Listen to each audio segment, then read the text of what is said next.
Assalamualaikum warahmatullahi wabarakatuh. Saya Aryati, calon guru penggerak Angkatan 8 Kabupaten Mamuju, Provinsi Sulawesi Barat. Saat ini saya akan melaksanakan wawancara kepada kepala sekolah untuk tugas demonstrasi kontekstual modul 3.1 pengambilan keputusan dengan mempertimbangkan nilai-nilai kebajikan sebagai seorang pemimpin. Ada yang bisa saya bantu Ibu? Betul sekali Bu. Namun sebelumnya saya memperkenalkan diri dulu ya Bu ya. Saya Aryati, calon guru penggerak Angkatan 8 Kabupaten Mamuju. Dalam penugasan kami sebagai seorang calon guru penggerak, kami sudah sampai di modul 3.1 dan di sana kami diwajibkan untuk mewawancarai beberapa kepala sekolah terkait pengambilan keputusan yang berkaitan dengan dilema etika. Nah, sebagai seorang pemimpin, tentunya Ibu telah banyak mengalami pengalaman real ya Bu ya. Namun sebelum kita melanjutkannya Bu, bolehkah Ibu memperkenalkan diri terlebih dahulu? Baik, terima kasih. Perkenalkan, nama saya Mona Lisa. Saya Kepala SMP Negeri 5 Borneo. Terima kasih Bu. Jadi saya mengulang tadi bahwa tentunya Ibu sebagai pemimpin telah banyak mengalami pengalaman real dalam pengambilan keputusan yang berkaitan dengan dilema etika sebagai seorang pemimpin. Bolehkah Ibu menceritakan pengalaman apa saja yang pernah Ibu alami? Baik, terima kasih. Nah, sebagai kepala sekolah, tentunya banyak hal atau dilema yang kami hadapi di sekolah. Nah, salah satu di antaranya ada kasus yang pernah kami hadapi, yaitu di mana pengambilan keputusan agar membuat nilai anak-anak itu melebihi KKM. Nah, saat pengisian rapor, kami sekolah dan kepala sekolah bersama dengan guru-guru itu ingin menghindari agar anak-anak tidak naik kelas. Sedangkan nilai KKM tidak mencapai standar sesuai dengan KKM. Itu beberapa dilema yang kami hadapi. Jadi dilema yang Ibu hadapi ini berkaitan dengan penambahan nilai seperti itu ya Bu ya? Betul sekali. Berdasarkan kasus-kasus tersebut, di mana adanya dilema etika, karena harus memutuskan di antara pilihan yang sama-sama memiliki alasan yang masuk akal. Sehingga untuk mengidentifikasi antara dilema etika dan rujukan moral itu dapat dilihat dari alasan pembuatan keputusan. Nah, jika alasan yang masuk akal dapat dibenarkan, maka masuk ke dalam dilema etika. Sedangkan jika alasannya tidak sesuai, maka masuk ke dalam rujukan moral. Seperti itu. Oh, jadi untuk mengidentifikasi, Ibu melihat dari alasan pembuatan keputusan. Seperti itu ya Bu ya? Iya, betul sekali. Bagaimana Ibu menjalankan pengambilan keputusan di sekolah yang Ibu pimpin, terutama untuk kasus-kasus di mana ada dua kepentingan yang sama-sama benar atau sama-sama mengandung nilai kebajikan? Ya, baik. Sebagai kepala sekolah, tentunya sering terjadi kasus-kasus atau dilema di sekolah. Tetapi sebagai kepala sekolah, tentunya langkah awal yang saya lakukan adalah pengambilan keputusan itu dilakukan secara bermusyawarah dengan seluruh rekan-rekan guru yang ada di sekolah agar tujuan yang ingin dicapai itu dapat berjalan dengan baik. Saya rasa begitu. Jadi dalam menjalankan pengambilan keputusan, Ibu lakukan dengan bermusyawarah gitu ya Bu ya? Langkah-langkah apa atau prosedur apa yang biasa Ibu lakukan selama ini? Selama ini langkah-langkah atau prosedur yang biasa saya lakukan adalah mengajak guru-guru untuk bisa berdiskusi melalui rapat internal. Oh, seperti itu ya Bu Iya. ya? Jadi Ibu mengajak guru untuk berdiskusi melalui rapat internal dalam pengambilan keputusan. Iya. hal apa saja yang selama ini Ibu anggap efektif dalam pengambilan keputusan pada kasus-kasus dilema etika? Hal-hal yang saya anggap efektif dalam pengambilan keputusan yaitu adanya tindakan preventif sebelum terjadi permasalahan. Oh, jadi bertindak preventif dulu ya Bu ya? Ya, betul sekali. Dalam pengambilan keputusan tentu banyak tantangan-tantangan yang kita hadapi ya Bu ya. Ya, Bolehkah Ibu menceritakan tantangan-tantangan apa yang pernah Ibu alami dalam pengambilan keputusan? ya, betul. Kalau berbicara tentang tantangan, tentunya di setiap sekolah itu memiliki tantangan. Nah, salah satu diantaranya adalah di mana pengambilan keputusan itu kurangnya ketegasan jika dihadapkan dengan persoalan yang melibatkan kemanusiaan. Saya kira itu tantangan yang berat. Ya betul sekali Bu. Ketegasan untuk nilai yang bernilai kemanusiaan itu memang berat ya Bu ya. Ya, betul sekali. Jadi itu merupakan salah satu tantangan yang Ibu Iya. pernah alami ya Bu ya. Betul.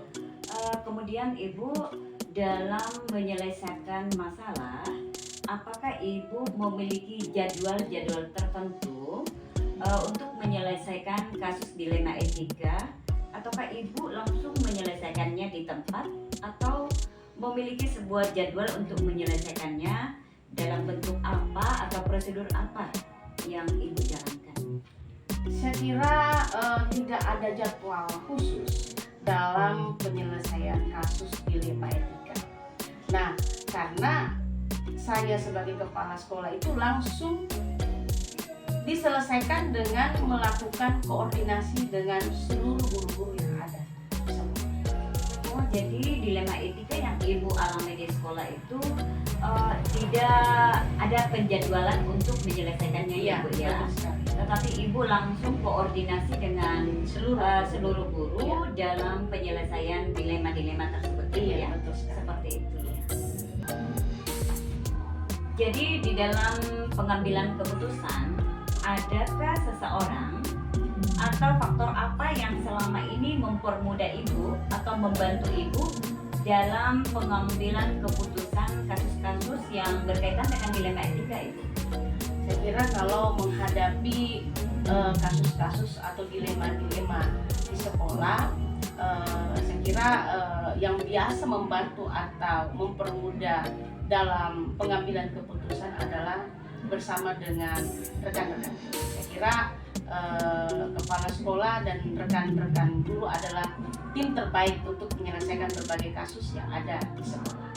Jadi rekan guru adalah tim bagi Ibu dalam penyelesaian dilema etika ya Bu ya. Ya, betul sekali. Oke Bu, dari semua hal yang telah disampaikan Ibu tadi, pembelajaran apa yang dapat Ibu petik dari wawancara kita hari ini terkait pengalaman pengambilan keputusan dilema etika?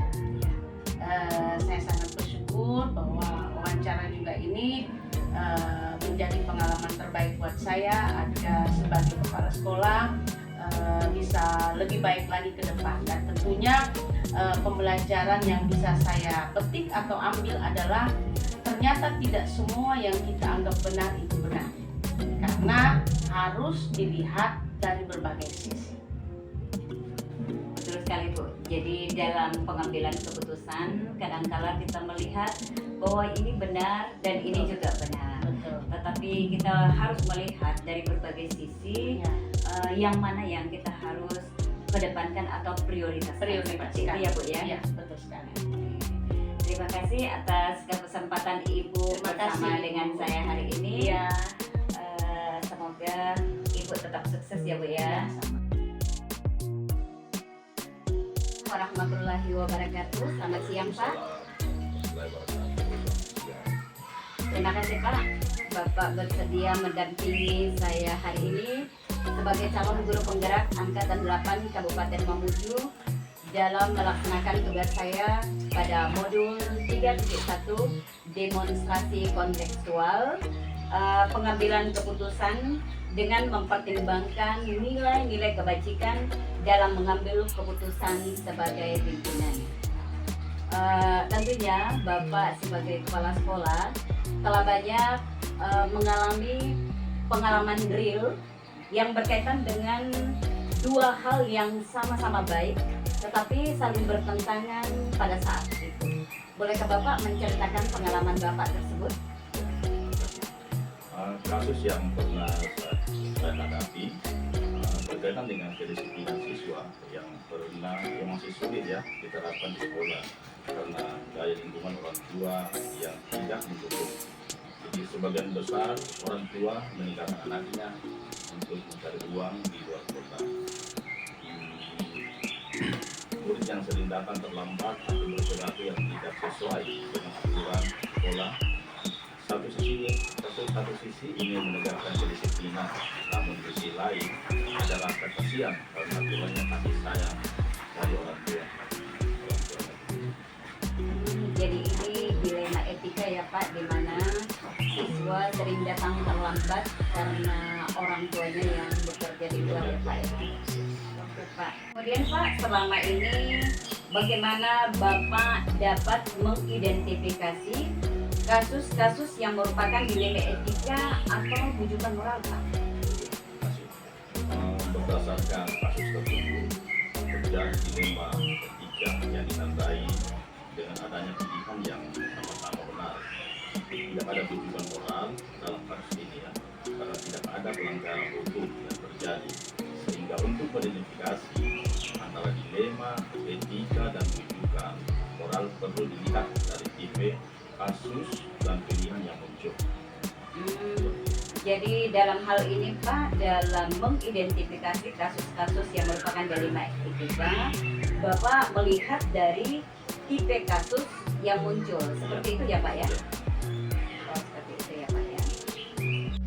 Bagaimana Bapak menjalankan pengambilan keputusan di sekolah Bapak, terutama untuk kasus-kasus di mana ada dua kepentingan yang sama-sama benar atau sama-sama mengandung nilai kebajikan? Selama ini dalam menjalankan pengambilan keputusan harus dimusyawarahkan dengan para wakasek agar mendapatkan pertimbangan dalam menyelesaikan suatu permasalahan.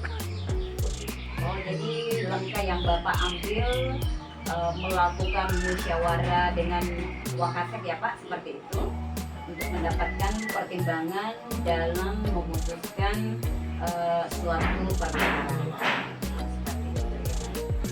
Langkah-langkah atau prosedur seperti apa yang biasa Bapak lakukan selama ini? Langkah prosedur yang biasa dilakukan dalam melakukan musyawarah dengan para wakasek selanjutnya dirapatkan dengan Dewan Guru. Jadi selanjutnya dirapatkan Dewan Guru ya Pak ya. Kemudian hal-hal apa saja yang selama ini Bapak anggap efektif dalam pengambilan keputusan pada kasus-kasus dilema etika? Ya, hal yang dianggap efektif dalam pengambilan keputusan adalah adanya komunikasi dengan wakasek dan guru di sekolah. Jadi yang Bapak anggap efektif itu yaitu melakukan komunikasi dengan wakasek dan guru-guru di sekolah ya Pak ya. Selanjutnya Pak, hal-hal apa yang selama ini merupakan tantangan dalam pengambilan keputusan pada kasus-kasus dilema etika Pak? Tantangan dalam pengambilan keputusan adalah kurangnya kesadaran tentang pentingnya pendidikan dari diri siswa dan orang tua. Oh, jadi masih kurangnya kesadaran tentang pentingnya pendidikan dari siswa itu sendiri dan juga dari orang tuanya ya Pak ya. Berikut Pak, apakah Bapak memiliki sebuah jadwal tertentu dalam sebuah penyelesaian kasus dilema etika?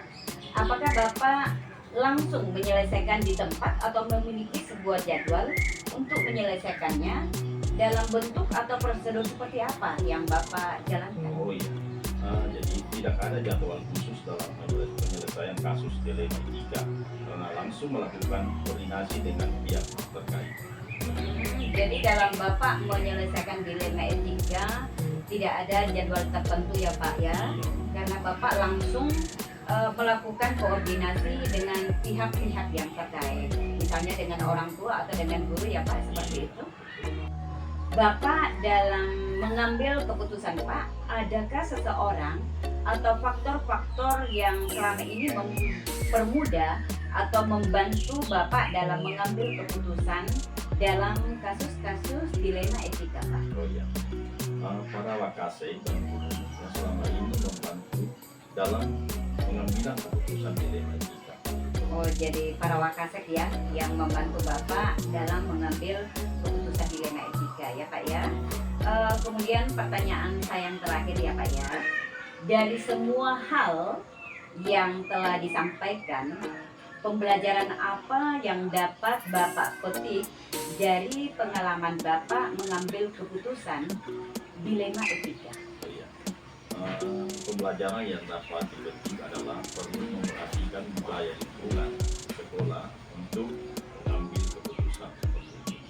Oh, jadi pembelajaran yang Bapak petik adalah perlu kita memperhatikan budaya lingkungan sekolah dalam mengambil keputusan. Seperti itu ya Pak ya. Terima kasih Pak atas kebersamaannya hari ini. Assalamualaikum warahmatullahi wabarakatuh. Waalaikumsalam.